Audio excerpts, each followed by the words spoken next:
கிறிஸ்துவுக்குள் பிரியமானவர்களே, இந்த அருமையான நாளிலும் தேவ சமூகத்துக்கு வந்த உங்கள் ஒவ்வொருவரையும் இயேசுவின் இணையற்ற நாமத்தினாலே அன்பின் வாழ்த்துக்கள். இந்த நாளிலும் தேவன் நம்மோடு பேசும் வார்த்தை சங்கீதம் 34:17 வசனத்தை அடியேன் வாசிக்கிறேன். நீதிமான்கள் கூப்பிடும் பொழுது கர்த்தர் கேட்டு அவர்களை அவர்களுடைய எல்லா உபத்திரவங்களுக்கும் நீக்கலாக்கி விடுவிக்கிறார். ஆமேன், ஹல்லேலூயா. கர்த்தர் தம்முடைய பிள்ளைகள் கூப்பிடும் பொழுது ஆண்டவர் எல்லா உபத்திரவத்திலும் நீக்கலாக்கி விடுவிக்கிறார் என்று வேதம் சொல்லுகிறது. தேவன் நீதிமான்கள் மேல் பிரியமாயிருக்கிறார். நீதிமான்கள் தேவனுக்காக பரிசுத்தத்தோடும் உண்மையோடும் வாழ்கிற ஒவ்வொருவர்களையும் ஆண்டவர் ஆசீர்வதிக்கிறார். அல்லேலூயா. அவர்களுக்கு ஏற்படுகிற எல்லா உபத்திரவங்களும் அவருடைய கண்கள் காண்கிறது. பாத்தீங்கன்னா, யோபுடைய காரியத்தை நம்ம பார்க்கிறோம். அவனை குறித்து வேதம் சொல்லுகிறது, அவன் நீதிமானா இருந்தான் என்று வேதம் சொல்லுகிறது.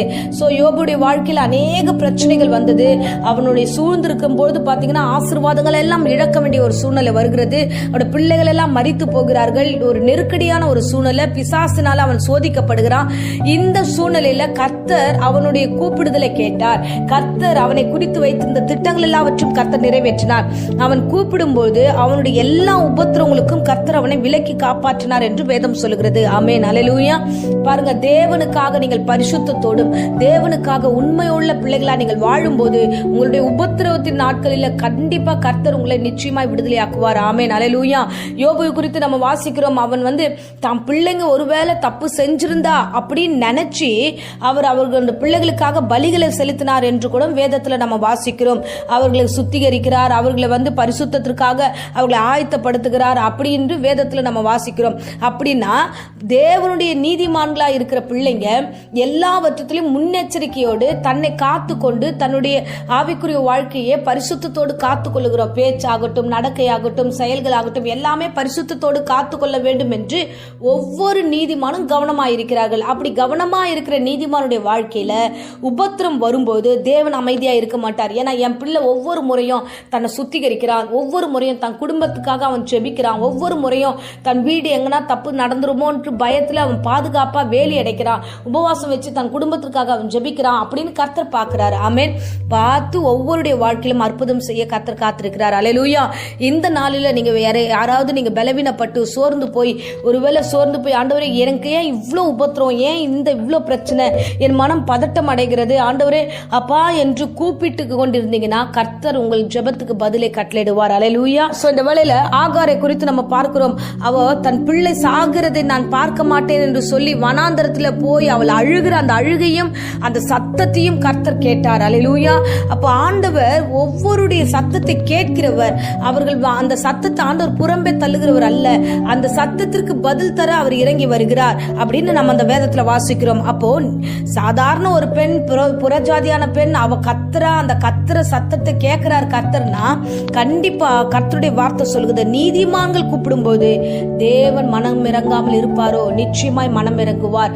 ஆண்டவரே உமக்கு முன்பதாக நிற்கிற நாங்கள் ஆண்டவரே எங்களுடைய பிரச்சனைகளை நீங்க பார்த்து கொள்ளும் என்று ஒருவேளை நீங்க கலக்கத்தோட வேதனையோட நீங்க தேவ சமூகத்துல இந்த காரியம் எப்படி முடியும், ஒரே குழப்பமா இருக்கு ஆண்டவரே, நெருக்கடியா இருக்கு, இந்த நெருக்கத்தையும் இந்த அவமானத்தையும் இந்த விதமான சூழ்நிலை நான் எப்படி மேற்கொள்ளணும்னு நீங்க கலக்கத்தோட இருந்தீங்கன்னா இந்த நாளில தேவன் உங்களை ஆசீர்வதித்து உங்களை விடுதலையாக்குவார். ஆமென், அல்லேலூயா.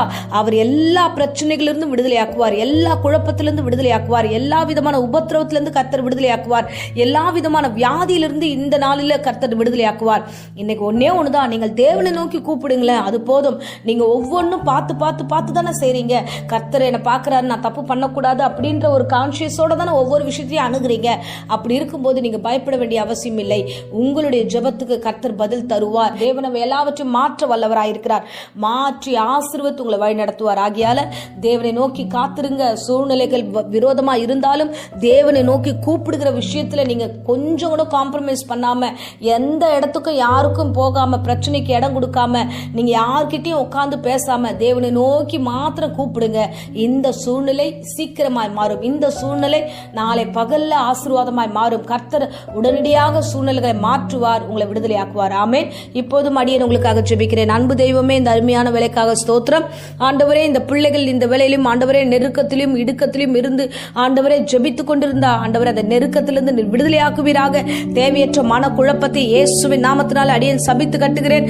தேவையில்லாத ஆண்டவரே பிரச்சனைகளை குறித்து ஆண்டவரே அங்கலாய்க்காதபடிக்கு நீ பாதுகாத்துக் கொள்ளுங்க ஆண்டவரே. அப்பா, அந்த பிள்ளைகள் கூப்பிடுகிற இந்த வேளையில எல்லா உபத்திரவத்துக்கும் நீக்கலாக்கி விடுதலையாக்கி அவர்களை காத்துக் கொள்வீராக, ஆசீர்வதிப்பீராக. இந்த வேளையில கூட வியாதியோடு பலவீனத்தோடு இந்த வேளையில யாராகிலும் இந்த பிரசங்கத்தை கேட்டுக்கொண்டுதா இப்பொழுதே பூரண சுகம் அந்த சரித்தை நிரப்புவதாக.